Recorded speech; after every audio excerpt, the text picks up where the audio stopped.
ஓம் நமோ நாராயணாய நமக. அன்புடன் இனிமையான காலை வணக்கம் நண்பர்களே.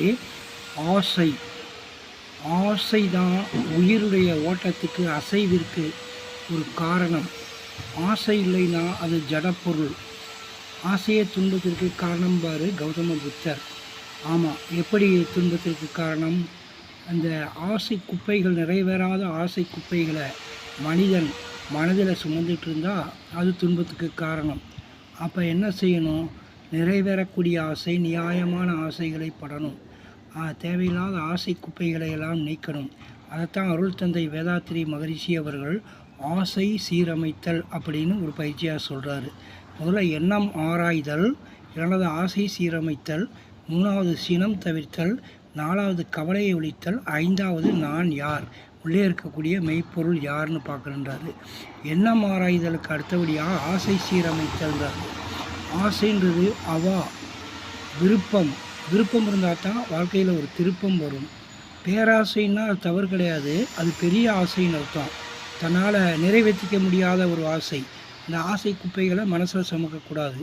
அதான் ஆசை சீரமைத்தல்ன்றாரு. இப்போ நான் ஒரு செக்யூரிட்டி, தனியார் நிறுவன காவலாளி. என்னால் நினச்சதுமே ஒரு இண்டிகா கார் வாங்க முடியுமா? முடியாது. அதனால் இப்போ எனக்கு என்ன வாங்கலாம்? ஒரு டிவிஎஸ் எக்ஸல் வாங்கலாம், அல்லது அதிகம் போனால் ஒரு பைக் வாங்கலாம். அது லோன் அதிகம் போட்டு வாங்கக்கூடாது, ரெடி கேஷ் இருக்கணும். இல்லைன்னா கொஞ்சம் கேஷ் கட்டி நம்மளால் எவ்வளோ லோன் கட்ட முடியுமோ அந்தளவுக்கு ஒரு பைக் வாங்கலாம். பின்னாடி கொஞ்சம் வருமானமெல்லாம் சேர்ந்ததுக்கப்புறம், நல்லா வசதியானதுக்கப்புறம் வேணால் ஒரு இண்டிகா கார் வாங்கலாம், ஒரு வீடு கட்டணும். இந்த மாதிரியெல்லாம் ஆசைகளை சீரமைக்கணும் நண்பர்களே. நிறைவேறாத ஆசை குப்பைகளை வச்சுக்கிட்டு இருக்கக்கூடாது. ஆசைன்றதான் காதல்னு சொல்லுவாங்க.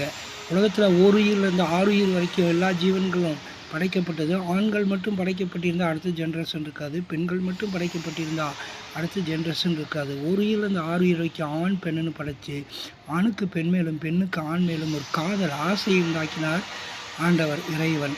அப்படி அந்த ஆசை உண்டாதனால உலகம் இயங்குகிறது. ஆசையால் தான் உலகம் இயங்குகிறது.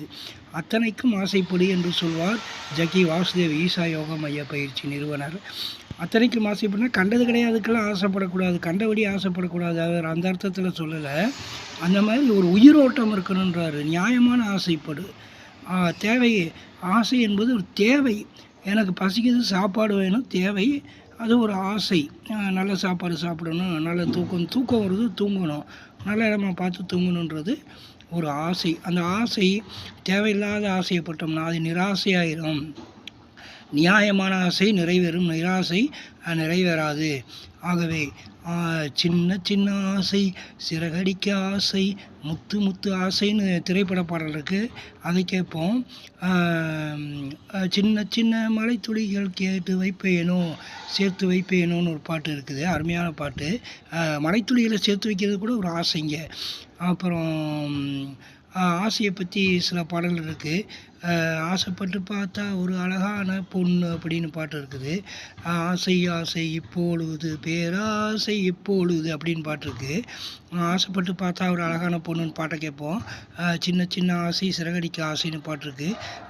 ஆசை ஆசை இப்பொழுது பேராசை இப்பொழுதுன்னு பாடல்களை கேட்டு மகிழ்வோம்.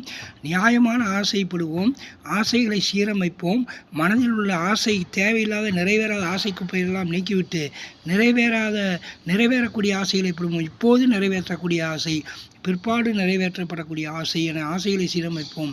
மகளுக்கோ மனுக்கோ கல்யாணம் பண்ணி கொடுக்கணும், அது வயசுக்கு வந்ததுக்கப்புறம் அவங்க செஞ்சு கொடுக்கணும். இப்போதிருந்தே அது தேவையான பவுனும் சீர் சின்னத்தையெல்லாம் சேர்த்து வைக்கணும். அவங்கள பிற்பாடு செய்யக்கூடியது. அதுக்கு தேவையானது முயற்சிகளை நம்ம மேற்கொள்ளணும். படிச்சுட்டு வேலை தேடிட்டு இருக்கிறோம், இப்போ ஏதாவது கிடைக்கிற வேலையை பார்க்கணும். பெரிய அளவில் பணம் கேட்குறாங்க, ரெக்கமெண்டேஷன் வேணும் அப்படின்றப்ப அதுக்கு தக்கன ஏற்பாடு பண்ணணும் நண்பர்களே. அவை ஆசைகளை சீரமைத்து வாழ்ந்தால் வாழ்க்கையில் எந்த குளறுபடியும் இல்லை. ஆசை நியாயமான ஆசையாக இருக்கும் பட்சத்தில் அவன் மாமனிதனாக மாறுவான். ஆசைகளை சீரமைப்போம், வளமுடன் வாழ்வோம். மனவளக்கலை மன்றத்திலே உள்ள ஆசை சீரமைப்பு பயிற்சிகளை பற்றி தெரிந்து கொள்வோம் நண்பர்களே. வாழ்த்துக்கள். ஆசையை சீரமைத்து நாம் நியாயமான ஆசைகளை பெற்று மகிழ்வோம் நண்பர்களே. ஆசையே விருப்பம், ஆசையே காதல், ஆசையே அவா, ஆசையே உயிருக்கு ஓட்டம். ஆகவே தேவையில்லாத ஆசைப்பட்டோம் என்றால் ஆசை துன்பத்திற்கு காரணம் என்று கௌதம புத்தர் சொன்னது போல ஆகிவிடும். நியாயமான ஆசைகளை சீரமைத்து வாழ்ந்தோம் என்றால் அது ஒரு இன்ப நிலையில் இருக்கும். இன்பம் அதிகமானால் துன்பம். ஒரு லைட்டு வெளிச்சத்தை உத்து பார்த்தோம்னா, லைட்டு வெளிச்சம் இருந்தால் இன்பம் தான். அதையே உத்து பார்த்தோம்னா அதே ரொம்ப ஹீட் ஆச்சுன்னா அது துன்பம். இனிப்பு சாப்பிட்றோம், ஒரு அளவு சாப்பிட்டோம்னா அது இன்பம். அளவுக்கு அதிகமாக சாப்பிட்டா திகட்டிடும். அதே மாதிரி காரம் அளவாக சாப்பிட்டா இன்பம். அளவுக்கு அதிகமாக சாப்பிட்டா நாக்கு வெந்து போயிடும், குடல் வெந்து போயிடும், இந்த கழிவு உறுப்புகள்லாம் வெந்து போயிடும்.